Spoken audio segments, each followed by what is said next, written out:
Todos los que nacen en este mundo están condenados. Todos caen en mi laberinto. Solo los elegidos pueden escapar de la trampa. Uno de ellos nació en los viejos tiempos, cuando la vida de un ser humano, desde la cuna hasta la tumba, estaba claramente definida. Pero este maldito Hritz Skovoroda llevaba ignorando las reglas desde que era un niño.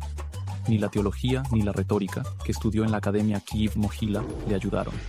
Skovoroda cuestionaba a algunos filósofos, mientras que a otros simplemente los percibía como personas vivas, no como muertos con autoridad. De ellos aprendió la leyenda de la fuente divina. Sin embargo, es difícil escuchar la voz de la verdad cuando el hambre canta sus canciones. Las becas en la academia eran escasas, y los estudiantes tenían que ganarse la vida. Los más pobres intentaban ganarse la vida cantando en las calles. ¡Qué problema! Así que Skovoroda se convirtió en rehén de la fama y el dinero, y en vez de terminar sus estudios, se fue a San Petersburgo a cantar en la capilla imperial. Sin embargo, en cuanto Grigori y el séquito de la emperatriz llegaron a Ucrania, la voz de la verdad volvió a sonar con toda su fuerza. Skovoroda viajó a Occidente en busca de conocimiento. Grigori visitó varias universidades y habló con sabios. A su regreso a Ucrania, Skovoroda comenzó a ejercer de mentor. Incluso le ofrecieron ser sacerdote. Se trata de una posición respetable y un papel comprensible. Pero Hritz se negó. No aceptó enseñar según el antiguo sistema, porque quería compartir todo lo que había aprendido en el extranjero. Escribió fábulas y canciones, tratados filosóficos y tradujo las obras de sus amigos de la academia, Cicerón y Plutarco.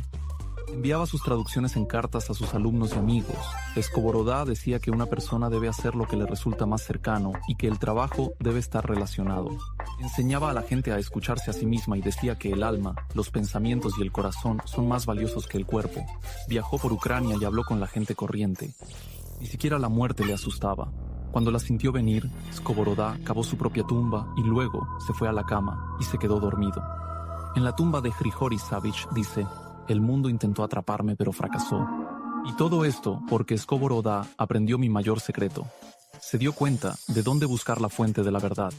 Se dio cuenta de que cada persona lleva la verdad en su interior. Houston, ¿tenemos Poltava? Sí, Poltava no es la ciudad más cósmica de la Tierra, pero aquí nació un chico llamado Sashko Shargai, a quien se le ocurrió la idea de ir a la luna, es decir, a mí. Desde niño, los planetas y las estrellas han cautivado por completo la imaginación de Sashko, le han inspirado para estudiar con ahínco e incluso le han ayudado a ganarse el afecto de las chicas. Pero un día todo cambió. Estalló la Primera Guerra Mundial, las estrellas se volvieron lejanas y frías, y el silbido de las balas caliente y demasiado cercano. Y luego, la Revolución de Octubre hizo sus propios ajustes. El gobierno cambió y un oficial blanco no podía sentirse seguro en ningún sitio. Pero Oleksandr Shargai estaba lleno de planes para trabajar. Tenía que empezar de nuevo, iniciar una nueva vida. Así que obtuvo documentos con otro nombre. Y a partir de entonces se comenzó a llamar Yuri Kondratyuk. Pues bien, no es un mal nombre. Y lo más importante, es seguro. Yuri continuó el trabajo que Sashko había empezado. A sus expensas, el feliz científico publica el libro Conquista de Espacios Interplanetarios. En él describía su propio plan para hacer aterrizar una nave espacial en la Luna. Así es como se ve. El cohete despega de la Tierra, entra en mi órbita y da vueltas sobre ella sin aterrizar en la superficie.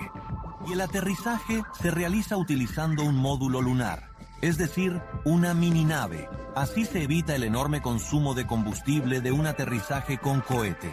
Este ingenioso e innovador esquema se denomina ahora Ruta Kondratyuk. El joven científico creía que en cuanto hiciera pública su teoría, se aplicaría de inmediato. Sin embargo, sus ideas se adelantaron a su tiempo y pasaron desapercibidas. A lo largo de toda su vida, este científico se vio obligado a diseñar ascensores y parques eólicos. Y luego, cuando estalló la Segunda Guerra Mundial, se alistó como voluntario en el frente y murió. Tan solo medio siglo después del descubrimiento, el nombre de Yuri Kondratyuk se difundió por todo el mundo. Gracias a los cálculos del científico ucraniano, se puso en marcha el programa Apolo de la NASA y la humanidad realizó el primer vuelo del mundo a la Luna.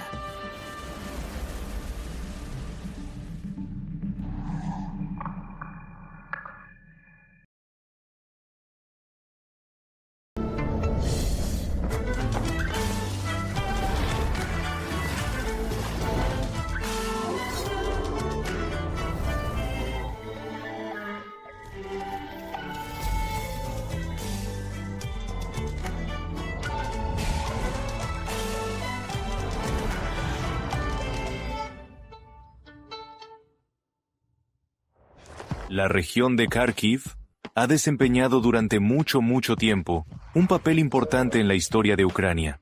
Está llena de secretos y misterios, y este es uno de ellos. Hace casi 100 años, en un pueblo de ferroviarios, muy cerca de Kharkiv, nací yo, Yuri Knorosov, un futuro lingüista que descifraría la escritura de la civilización maya. Mis padres se preocupaban por mi desarrollo integral. Pintaba, aprendía a tocar el violín, leía libros de aventuras e incluso jugaba al cricket, aunque no siempre con éxito. Después de aquel incidente, empecé a dibujar animales fantásticos y a escribir palabras desconocidas. Cuando estudiaba en Kharkiv, en la Facultad de Historia, la guerra llegó a la ciudad. Durante los años de la guerra, me encontré con libros sobre el pueblo maya y su escritura, que parecía imposible de descifrar.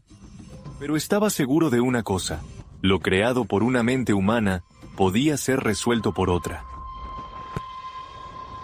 Así que, en Leningrado, en el Museo de Etnografía, en un armario bajo las escaleras, intenté descifrar la escritura de una civilización perdida. Mira, hay varios tipos de escritura en el mundo. Por ejemplo, el alfabeto ucraniano tiene 33 letras. Se trata de una escritura alfabética en la que cada símbolo representa uno o varios sonidos. La lengua china tiene decenas de miles de caracteres. Cada carácter representa un concepto completo. En la escritura maya, solo hay unos cientos de caracteres. Esto es típico de la escritura, que se denomina silábica. Asia, eres un genio. No salí de mi despacho durante años y, finalmente, acabé descifrando los misteriosos textos. Este descubrimiento se convirtió en una sensación de la que se hicieron eco todos los medios del mundo. Una persona que nunca había viajado fuera de la Unión Soviética hizo lo imposible. Resolvió un enigma con el que los científicos llevaban siglos luchando.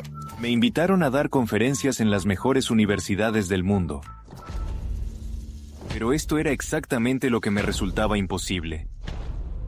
Las autoridades soviéticas no me dejaron salir al extranjero.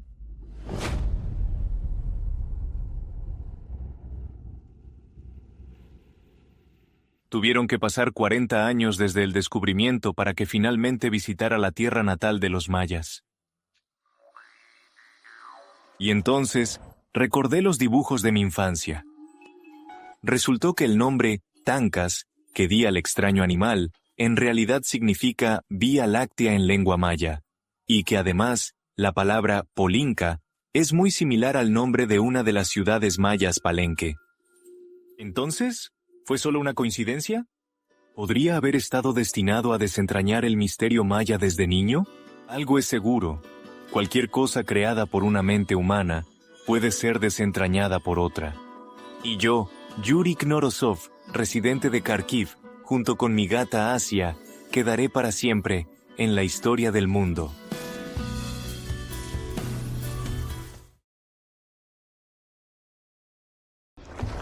La región de Kharkiv es la más galardonada de Ucrania con el premio Nobel. A menudo ni siquiera nos damos cuenta de que detrás de un descubrimiento de talla mundial hay, por ejemplo, un chico normal, del pueblo de Ivanivka, Ilya Mechnikov. Ilyusha se interesó por la ciencia desde niño. Le entusiasmaba tanto que a los 8 años ya daba clases de biología a sus amigos. Esto es una rana. Ilya se graduó en el colegio con una medalla de oro y en la universidad como estudiante externo en 2 años, en vez de 4. Después, se fue al extranjero a estudiar la vida marina. Unos años más tarde, Ilya Mechnikov regresó a casa, no a Kharkiv, sino a Odessa. Su labor científica continuó. Mechnikov viajó mucho y trabajó en distintos países. En Italia, hizo un gran descubrimiento. Llegó a ser importantísimo para la inmunología, la ciencia que estudia la inmunidad. Mechnikov descubrió el fenómeno de la fagocitosis, y lo hizo gracias a la estrella de mar y la rosa. Oh, señora. No me estés molestando. El investigador inyectó a la estrella de mar una espina de rosa y descubrió que determinadas células del organismo empezaban a atacar la espina en un intento de deshacerse de ella. Este descubrimiento constituyó la base de los métodos de lucha contra las infecciones. La investigación de Mechnikov supuso un verdadero avance. El famoso microbiólogo y químico francés Louis Pasteur le invitó a trabajar en su instituto. En París sentó las bases de la gerontología, la ciencia del envejecimiento. Estuvo a punto de crear los primeros antibióticos e incluso buscó el secreto de la longevidad en nuestro yogur favorito.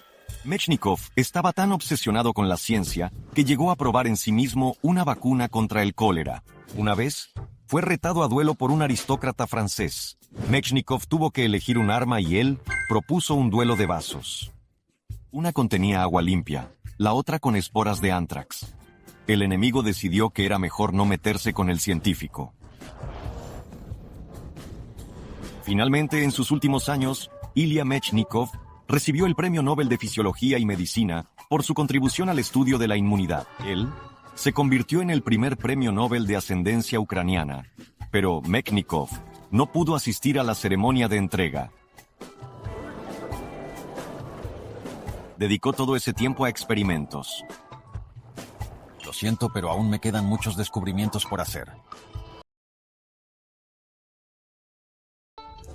La región del Lviv tiene una atmósfera especial. Es el centro espiritual de Galicia Oriental.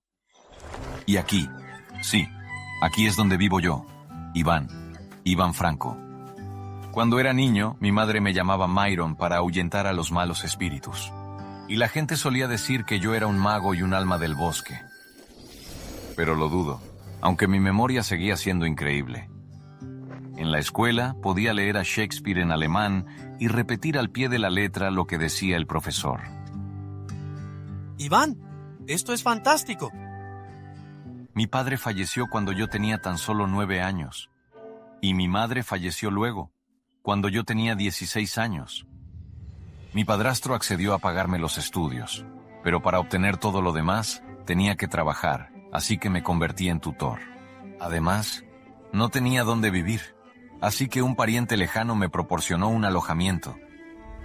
Es difícil llamarlo alojamiento. Pero lo peor fue que, a la vez, miles de ucranianos se encontraron en la misma situación de miseria. No debía ser así. Soñaba con recibir una buena educación para ayudar a la gente a ser libre e independiente. Nosotros, los ucranianos, debemos ser dueños de nuestras casas, y nadie tiene derecho a arrebatarnos nuestra libertad. Por tales discursos, me metieron en la cárcel en repetidas ocasiones. En uno de los encarcelamientos, estuve a poco de morir de hambre. Pero no me rendí. Aprendí 19 idiomas. Me convertí en traductor, etnógrafo, filósofo, político, psicólogo y escritor. Organicé y apoyé el movimiento por los derechos de la mujer en Ucrania. Me llamaban el Moisés ucraniano. No lo sé, pero dicen que Moisés sacó a la gente de la esclavitud por voluntad de Dios. Yo solo estaba haciendo mi trabajo. Trabajé incansablemente todos los días. Publicaba 5 o 6 libros al año. Durante 60 años de mi vida, escribí 6,000 obras. Fui nominado para el Premio Nobel. Pero en cambio recibí un premio mucho más valioso: el reconocimiento de los ucranianos.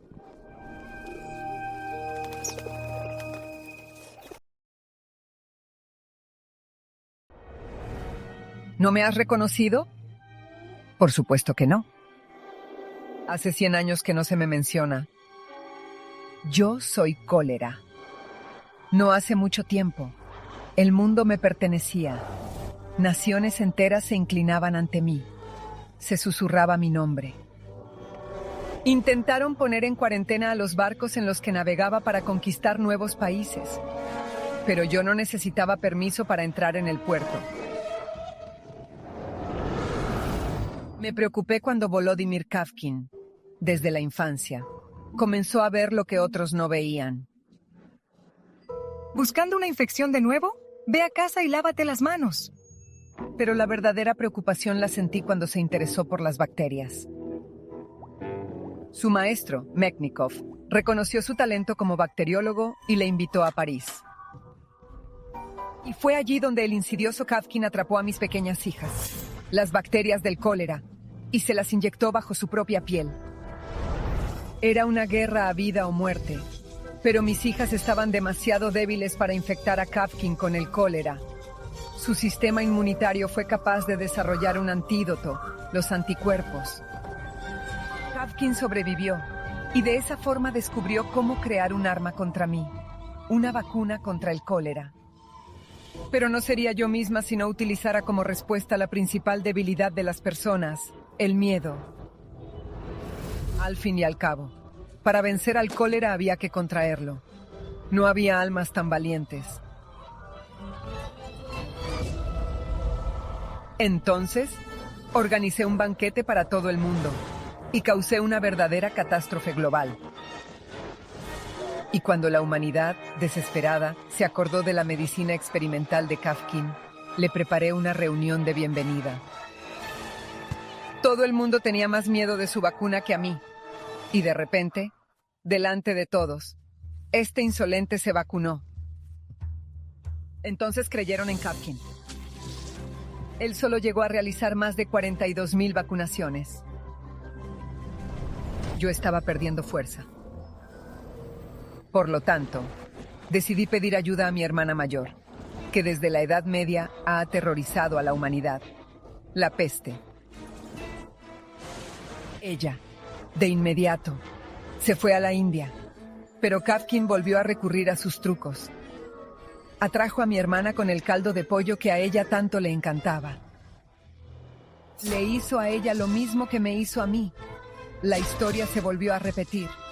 La inmunidad de Kavkin derrotó a la peste. Así, el ucraniano se convirtió en un héroe que salvó al mundo entero. Podía disfrutar fácilmente de su estatus, pero, por alguna razón, vivía muy modestamente. Él siempre estaba solo. Y al morir, tenía $300,000 en su cuenta, los cuales fueron donados a la caridad. Era un hombre un tanto extraño. El laboratorio de Kavkin, que yo odiaba, se convirtió en un importante centro epidemiológico. Pero no pierdo la esperanza de volver, tan pronto como vosotros os dejéis de vacunar.